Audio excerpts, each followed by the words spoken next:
In today's program, the Phuket Sandbox updates its rules for people wanting to travel to other destinations, incentives to attract wealthy investors into Thailand, and the nation gears up to root for athletes representing Thailand in the Tokyo Olympics. Details on these stories coming right up. Sawadee krap, you're watching Thailand News Today, bringing you the most important stories in Thailand. The channel is supported by our generous Thaiger Legend members, and we would like to thank Gabriel Flores today for being our latest supporter. We greatly appreciate your contributions, and if you would like to be a Thaiger Legend as well, hit that join button to become a member. All right, top stories coming up right after our very cool jingle.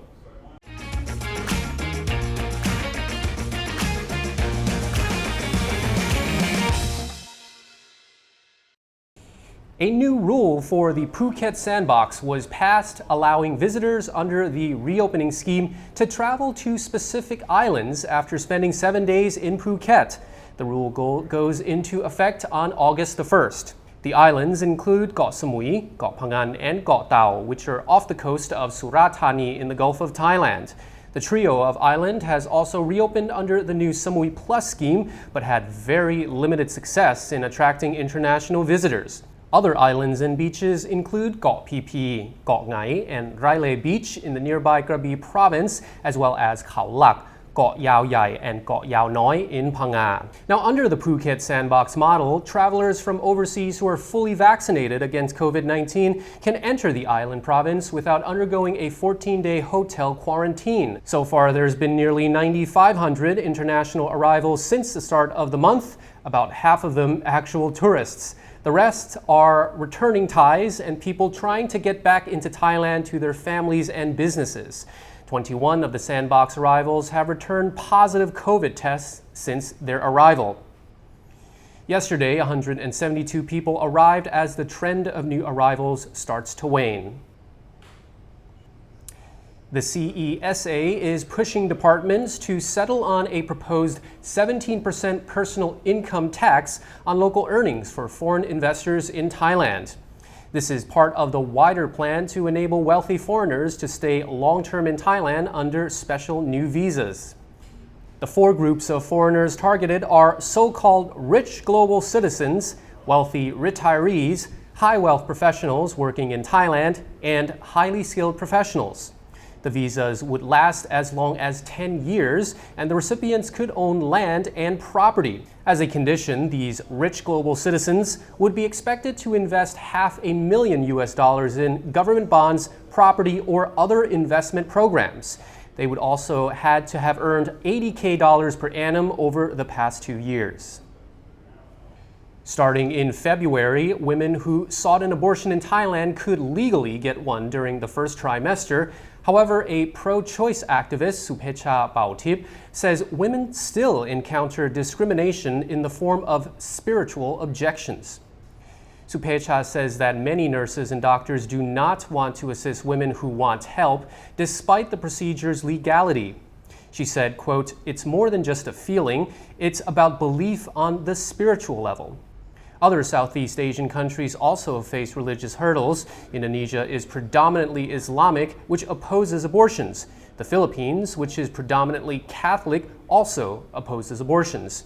For Thailand, an almost entirely Buddhist nation where many people believe in karma and so disagree with abortion on that basis, monks in Thailand, for example, believe that abortion leads to bad karma. Well, we've gone this far in the show without mentioning the dreaded C word, but here it is.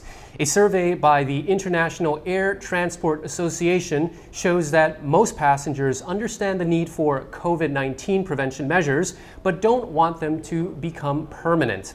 The IATA survey was conducted on 4,700 global travelers across 11 markets, and the findings show that while people are confident in the safety of air travel and are in favor of wearing masks, most express confusion over the rules, including the costs and uncertainties over testing requirements.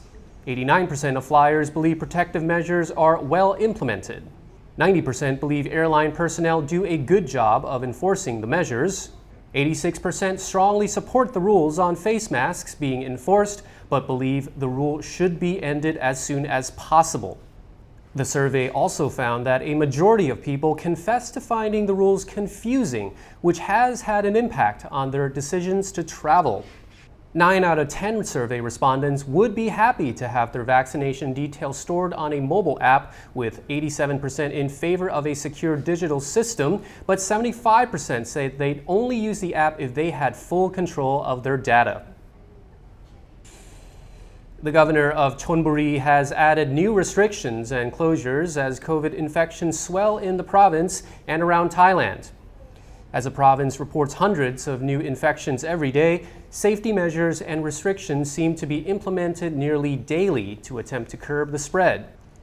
The latest restrictions close all Chon Buri tourist attractions and shows, several work camps, as well as animal attractions, popular hangout spots, and beaches.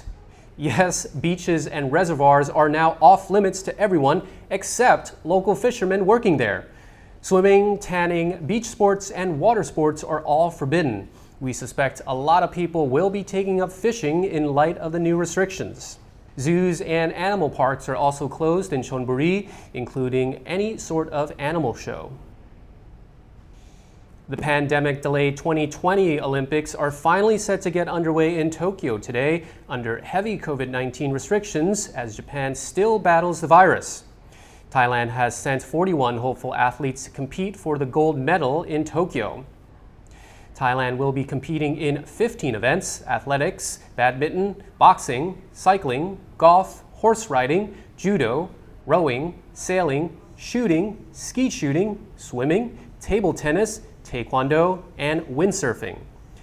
Athletes are aiming to break the double-digit barrier and win Thailand's 10th Olympic gold medal during this Olympic game event. Pistol shooter Napasawan Yangpaiboon and skeet shooter Sawed Sam Sethapon are Thailand's official flag bearers in the Olympic opening ceremony tonight.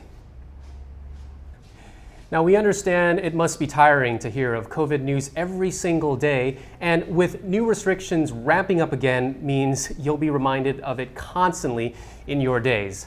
Personally, I stay informed just enough to make good decisions in my life and then try to move on and focus on other small pleasures that I can still enjoy. Last week, I mentioned that I was going crazy over my new hi-fi system, so I actually want to revisit that topic.